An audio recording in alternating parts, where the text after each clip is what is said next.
इमरान खान के साबिक दस्ते रास्त और करीबी साथी परवेज खटक ने कप्तान की असलियत सामने लाते हुए इसे चार्जशीट कर दिया।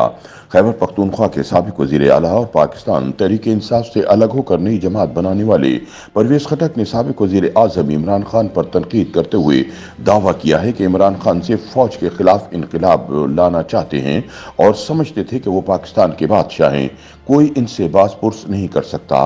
उन्होंने कहा कि 9 मई को जो हुआ वो दुरुस्त नहीं था। पीटीआई एक मुजरिम पार्टी साबित हुई तो इस पर पाबंदी भी लग सकती है। जनरल रिटायर्ड कमर जावेद बाजवा ने हमारा बहुत साथ दिया था, लेकिन आखिर में हाथ खड़े कर दिए। अपने एक हालिया इंटरव्यू में पाकिस्तान तहरीक इंसाफ पार्लियामेंटेरियन के बानी परवेज खटक ने कहा कि इमरान खान जब हुकूमत में थे तो कौम को दरपेश चैलेंजेस से निपटने की हिकमती अमली से आरी थे और हमें कहते थे कि झूठ भी इतना ज्यादा बोलें कि सच लगे। साबिक वजीर दिफा ने मजीद दावा किया कि जनरल बाजवा ने इंतखाबात का माहौल बनाया, लेकिन इमरान खान नहीं माना और जनरल बाजवा ने भी आखिर में हाथ खड़े कर दिए और कहा कि मैं और नहीं कर सकता। उनका कहना था कि पीटीआई को सबसे ज्यादा फायदा जनरल बाजवा ने पहुंचाया, लेकिन इमरान खान ने सबसे ज्यादा इल्जाम तराशी उन्हीं पर की। परवेज खटक का कहना था कि चेयरमैन पीटीआई के लिए 4 मुकदमात मसाइल खड़े कर सकते हैं, जिनमें Toshakhana, cipher, money laundering, Al-Qadir trust और 9 मई का केस शामिल है। 9 मई सबसे ज्यादा खतरनाक केस है जो फौजदारी केस बनता जा रहा है।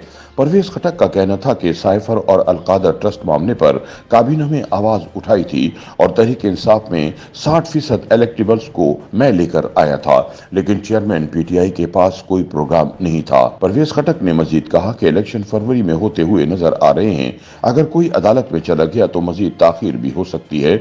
जब कोई हुकूमत में नहीं होता तो केसेस बनते हैं, नैब इसीलिए बनी है। परवेज खटक ने कहा कि इमरान खान ताकत के जरिए आगे आना चाहते थे और फिर सदारती निजाम नाफिज करने का सोच रखा था। 9 मई को जो कुछ हुआ नहीं होना चाहिए था। अगर फौज एक गोली भी चला देती तो हालात बहुत खराब होते। परवेज खटक का कहना था कि इमरान खान 18वीं तरमीम और सूबों की खुद मुख्तारी के भी खिलाफ थे। इमरान खान ने अपने दौर में जनरल फैज हमीद और आजम खान को हुकूमत में मुदाखलत का मौका दिया। साबिक वजीर दिफा परवेज खटक ने मजीद कहा कि पीटीआई के सरबराह इमरान खान अपने दौरे हुकूमत में समझते थे कि वो बादशाह हैं और उनका कोई हिसाब नहीं होगा। इमरान खान ज्यादातर ब्यूरोक्रेसी पर यकीन रखते थे और खुद को एहतिसाब से मुबर्रा समझते थे। उन्होंने मजीद कहा कि आइंदा इलेक्शन में उनकी पार्टी का पीटीआई से इल्हाक मुमकिन नहीं, क्योंकि उनसे काफी बिगड़ चुकी है। उनका मजीद कहना था कि आइंदा इलेक्शन में इन्हें वैसे भी पीटीआई नजर नहीं आ रही। वाज़ह रहे कि परवेज खटक पीटीआई के दौर में साबिक वजीर आला खैबर पख्तूनख्वा और साबिक वजीर दिफा रहे हैं।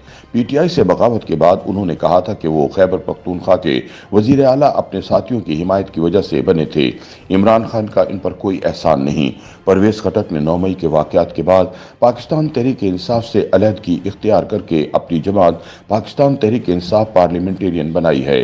पार्टी के ऐलान के बाद उन्होंने इमरान खान को मुखातिब करते हुए कहा था कि आइंदा इंतखाबात में बताएंगे कि किसी के जाने से फर्क पड़ता है या नहीं। याद रहे कि पीटीआई ने परवेज खटक की बुनियादी रुकनियत जुलाई में उस वक्त खत्म कर दी थी जब वो अरकान को पार्टी छोड़ने के लिए उकसाने के इल्जाम पर जारी शोकाज नोटिस का जवाब देने में नाकाम रहे थे।